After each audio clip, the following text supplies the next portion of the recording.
Hey, what is up guys? Thomas here back with another video, and today I'm going to be answering the question, are VPNs worth it? Now, this depends on where you are around the world. For example, in places like China, VPNs are getting harder and harder to use, but they're also becoming more and more important for people to use with so much censorship going on. If you're in a place like Australia, even there's a lot of censorship and things you need to worry about with things like collecting metadata. Your internet service provider is probably doing that with recent laws that have sprung up in the last couple of years. You don't want to give away data like this to your ISP or your government, because oftentimes they mishandle it and you're going to end up maybe with some privacy violations or maybe even some security leaks. We've seen a lot of big security leaks already in the US from big companies like Target, internet service providers, with the Equifax leak. So all these companies were collecting data on people and it leaked, and then there's a lot of things that could happen with that data. So VPNs are a good way to encrypt your data when you're doing confidential transactions online, really no matter where you are. But especially for people in locations that have censored content or strict laws, VPNs are still very worth it, and I could see them becoming more worth it in the future. So there you go. Another thing about VPNs that make them worth it is they're becoming increasingly more important with people who want to access streaming services online. As more and more streaming services come out, they have different deals and restrictions that they have to implement in order to be compatible with the kind of licensing and other TV companies that are out there. So, for example, Netflix, as it has grown bigger and bigger, it's had to kind of rein in some of its users that were using it against like geo-restricted content.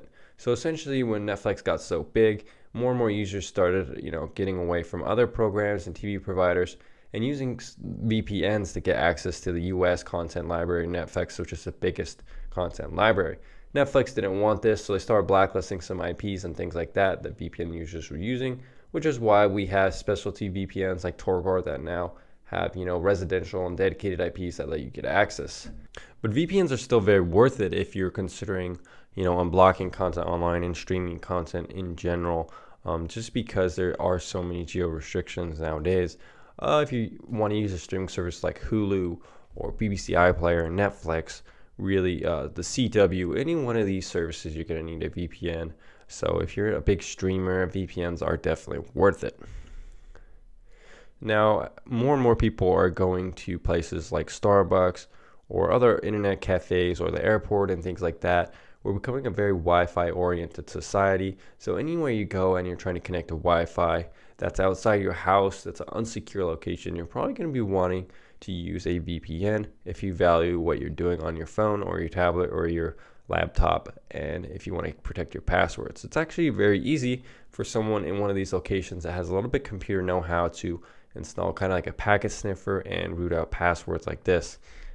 If you don't believe me, you could find stories about it on the internet of multiple cases of people who have had this happen to them on airplanes and things like that with unsecure Wi-Fi.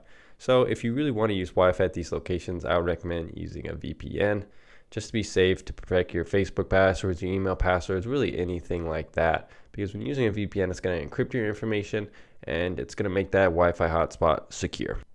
Now, if you're unaware, when you're actually torrenting, your IP is public knowledge to anyone that's part of what is called a BitTorrent Swarm. So when you're in a BitTorrent client and you're downloading a protocol, you're essentially leeching or downloading this file from other users in the P2P network. So anyone that's within this file framework of downloading or sharing, they can actually view the other IPs in this kind of collection of users that are distributing the file, which is called the BitTorrent Swarm.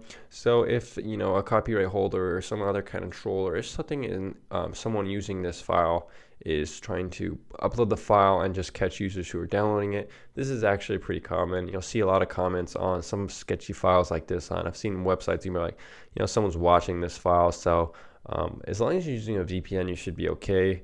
Now, I don't really recommend downloading illegal content, but if you want to stay safe and protect your IP, that's something I do recommend, especially when using P2P protocols.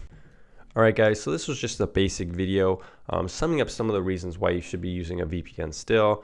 I know there are some videos out there of people saying you don't need a VPN, or maybe you're like an older person who doesn't really understand VPN and why you need it. Or maybe you're just trying to figure out if it's worth buying. Now VPNs really aren't that expensive anymore, and they are very easy to use. They've come a long way in usability and price and functionality. So if you want to know which VPNs to use, go ahead and check out the description down below. My top 3 VPNs are TorGuard, Private Internet Access, and IPVanish. These VPNs give you the fastest speeds, the best usability, and overall the best deals. Now, I'm going to log out of this video and probably start our next one right away. My name is Tom Spark, logging out of Best 10 VPN.